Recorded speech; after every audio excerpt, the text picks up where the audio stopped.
pimpinan Kantor Wilayah Kementerian Agama Provinsi Aceh sangat memberikan apresiasi dan penghargaan yang setinggi-tingginya bagi ibu-ibu Dharma Wanita yang telah berupaya, telah berinisiasi dan berkreasi untuk melahirkan satu kegiatan sosial DWP peduli terhadap sesama.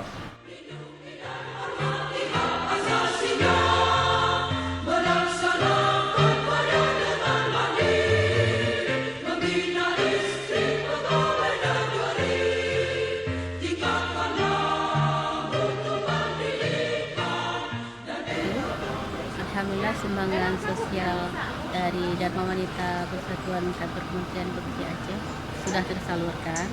Mudah-mudahan barakah bisa bermanfaat untuk ibu-ibu yang telah kita salurkan.